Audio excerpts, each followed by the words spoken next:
আজকে শিলিগুড়ির উদ্দেশ্যে রওনা দেয়, তাহলে আমিও আজকে শিলিগুড়ির উদ্দেশ্যে একসাথে রেডি। প্রায় 25 মিনিট যাবত এই ট্যাক্সিতে বসে আছি। টোটাল খাওয়া দাওয়া সবকিছু আগায় কি হয়েছে জানি না, ল্যান্ডস্লাইড তো সামনে একটা দেখে আসলাম, আবার দেখি দেখায়, আবার চাপতেছে, ওই যে আরেকটা আসতেছে মনে হয়।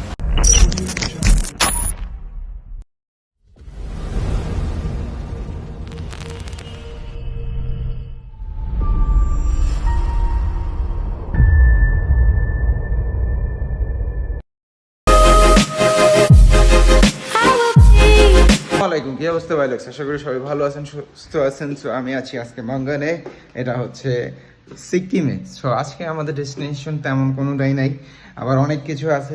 নির্ভর করতেছে কে কতক্ষণে রাইড করে কোন জায়গায় যাবে সেটার উপরে।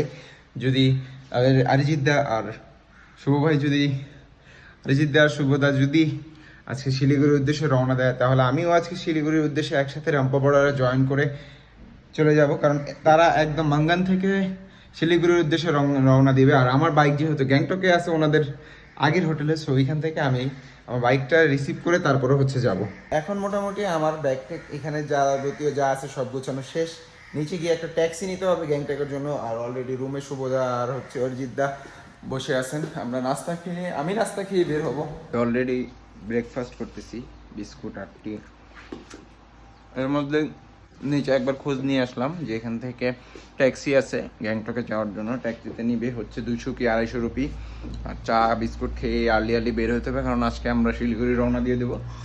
আর জিদ্দারাও শিলিগুড়িতে রওনা দেবেন। আমাদের মাঝামাঝি যেই বর্ডারে আমি এন্ট্রি করে ঢুকছি সেই বর্ডারে দেখা হবে ইনশাল্লাহ। বাকিটা আল্লাহ ভরসা। নাস্তা খেয়ে ব্রেকফাস্টটা করেই বের হয়ে যাব।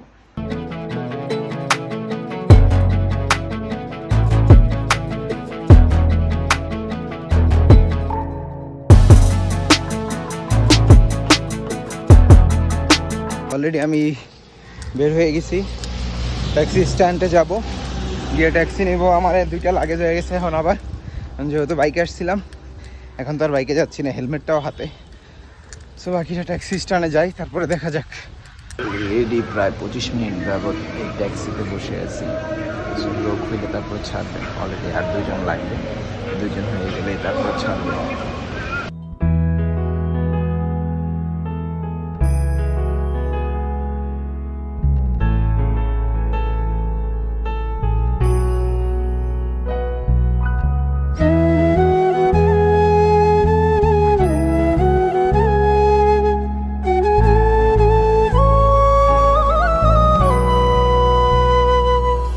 হচ্ছে গিয়া অরিজিৎদার হোটেলে, ওখান থেকে আমার বাইকটা পিক করবো। বাইকটা পিক করে আমার হোটেলে গিয়ে আমার ব্যাকপ্যাক রেডি করা লাগবে।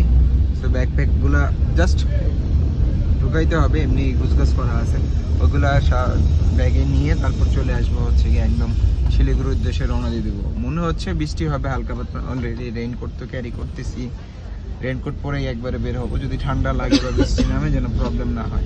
আমি রিসিভ করছি, এখন যাচ্ছি আমার হোটেলের দিকে। আমার যে ব্যাগগুলো আছে সেই ব্যাগগুলো এখন নিতে হবে।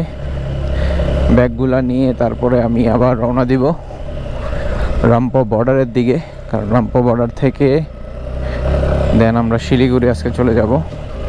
এখান থেকে টোটাল শিলিগুড়ি দেখছিলাম মেবি 150 সামথিং, মানে 150 সামথিং মনে হয়। এখানে তো নাই লেখা। সো আগে আমার হোটেলে যাই, তারপরে বাকিটা দেখতেছি। সো অলরেডি আমি হোটেলে আসছি, গুছগাছ চলতেছে অলরেডি। অরিজিৎ ভাইরা প্রায় আমি যেখানে মিট করব তার থেকে 35 কিলোমিটার দূরে আছে। সো একই সাথে হয়তো বা মিট হয়ে যাবে, যত তাড়াতাড়ি পসিবল আমি এখান থেকে বের হয়ে যাব। আর এই রুমটা আমি 6 দিন ছিলাম, টোটাল খাওয়া দাওয়া সব কিছু সহ আমার 3200 টাকা বিল আসছে।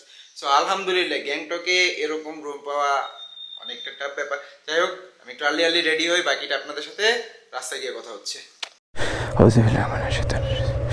আল্লাহ রহম করনা।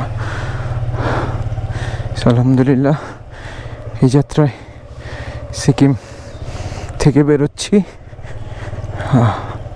সব কিছু মোটামুটি ঠিক আছে, জাস্ট আপাতত একটা লাকেজ একটু বেশি আছে, বাট আগাইতে থাকি দেখি। সো এখান থেকে রামপো বর্ডার হচ্ছে 40 কিলোমিটার, 1 ঘন্টা 25 মিনিট দেখাচ্ছে। বাকিটা আস্তে আস্তে আগাই, তারপরে বোঝা যাবে। আমার কাঁধে একটা ব্যাগ আছে, এছাড়া আমার কাছে হ্যাভি কোনো ব্যাগ নাই। এই কাঁধের ব্যাগটা হচ্ছে আমার ক্যামেরা গিয়ার্সের ব্যাগ, এর জন্য এটা কাঁধে, এবং ওইটা ফুল ওয়াটারপ্রুফ করে নিছি। আসলে এই 3 দিন সুপার বাইক চালানোর পরে নর্মাল বাইকে বসছি, সো কেমন কেমন জানি লাগতেছে। আর সিটিং পজিশন তো চেঞ্জই হয়ে গেছে, কারণ ওটার সিটিং পজিশন ছিল একরকম আর এটার সিটিং পজিশন একরকম, সো এর জন্য পুরোই চেঞ্জ। অনেক গরম লাগতেছিল, এখন একটু ঠান্ডা লাগতেছে। গ্যাংটক শহর থেকে বেরোচ্ছি, যার জন্য আমাকে থ্যাংক ইউ দিল। থ্যাংক ইউ, ভিজিট অ্যাগেন ইনশাআল্লাহ। এরপরে আসলে অবশ্যই বাবাইকে নিয়ে আসবো, ইচ্ছা আছে, বাকিটা উপর আল্লাহ জানেন। সে প্রচণ্ড গরমও লাগতেছে, আবার ঠান্ডাও লাগতেছে। গরম লাগতেছে এই কারণে যে আমার অনেকগুলা ব্যাগ একদম বডির সাথে লেগে আছে, আর ঠান্ডা লাগতেছে, হাতের গ্লাভসটা পুরো ভিজে গেছে। সো যাই হোক, অলরেডি অনেকখানি চলে আসছি, এখন তো নিচে নামবো, অনেকখানি রাস্তা নিচে নামবো। এই শুভদার সাথে একবার কথা হয়ে গেল, তারা আমরা জিজ্ঞেস করলো কতটুকু আসলাম। আমি প্রায় 12 কিলোমিটারের মতো আসছি। সো দেখি বাকিটা। রম্পো উপর কে হ্যাঁ, গ্যাংটক রম্পো। भैया रोम्पो बॉर्डर, हाँ सीधा ना, थैंक यू।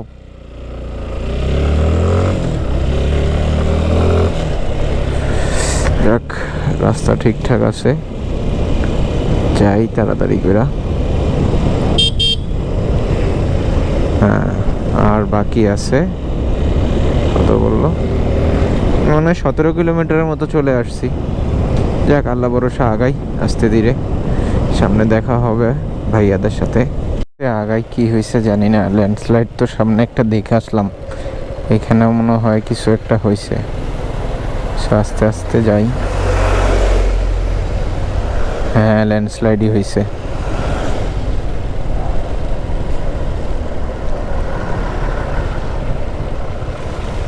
হ্যাঁ, ল্যান্ডস্লাইড হয়েছে।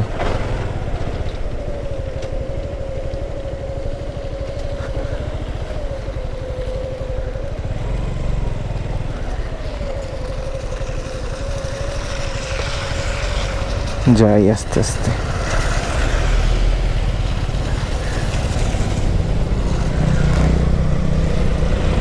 সামনেও হয়েছে মনে হয় landslide.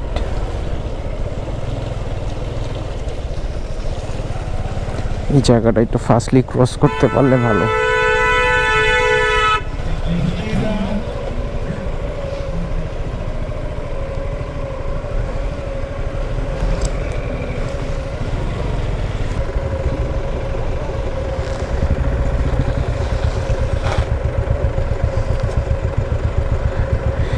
Royal Enfield Himalayan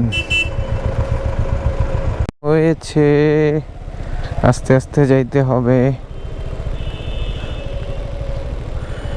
government কোন অফিসার আসতেছে।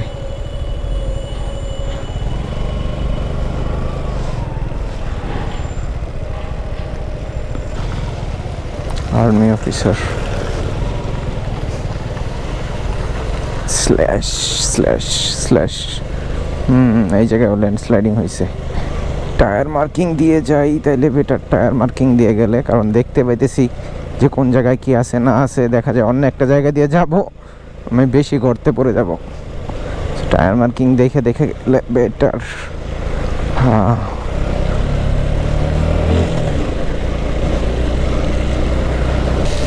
Sikkim cab, Maruti Suzuki Alto 800। So আজকে থেকে মানে 15 তারিখ, তো 15ই আগস্ট তো এখানকারই ইন্ডিপেন্ডেন্স ডে, যার জন্য অনেক গাড়িতেই আজকে থেকে ফ্ল্যাগ লাগানো দেখলাম। এবং আমি যখন আসলাম ওই ট্যাক্সিতেও বলতেছিল যে আজকে থেকে ফ্ল্যাগ লাগানো থাকবে বেশিরভাগ গাড়িতেই। হ্যালো, 1.5 কিলোমিটার দেখাচ্ছে রাম্পো। হ্যাঁ, আমি কি তোমাদের ক্রস করে চলে আসলাম নাকি? তোমরা কি ডান পাশে আছো না বাম পাশে? ডান দিকে না? আচ্ছা ঠিক আছে, দাঁড়াও দেখতেছি।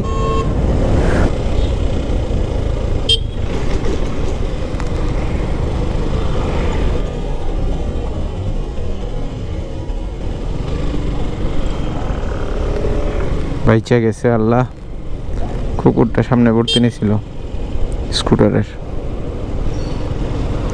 কথা হইলো ওনারা এইখানেই আছেন, তো আর তো প্রায় কাছাকাছি।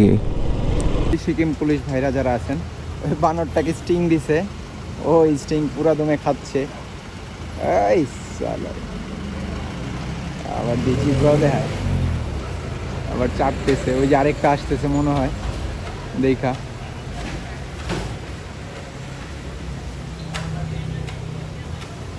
বেঁচে থাকলে আবার দেখা হবে কোনো একদিন। সো আপাতত সামনে আগাই, ওখানে সবাই দাঁড়িয়ে আছে আমার জন্য, আর এখানে আমি একটু বানরটাকে দেখে নিলাম।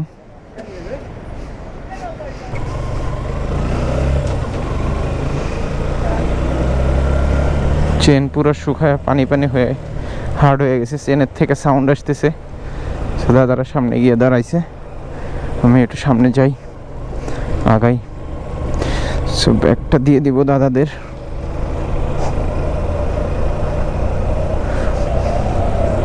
একটা ব্যাগ জাস্ট খালি শুভদার পিছনে হ্যাঙ্গিং করে দিতে হবে, আর শুভদের থেকে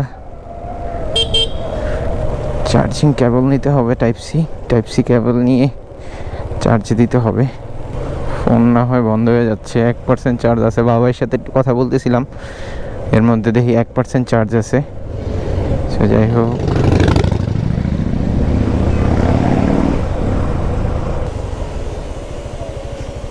ছোট ব্যাগটা হুক করে দে। এই ব্যাগটা, ট্যাঙ্ক ব্যাগটা, এটা তো বসবে না, না ম্যাগনেট না। এই ব্যাগটা দিয়ে দিই তোমার পিছে। ঠিক আছে, চলো।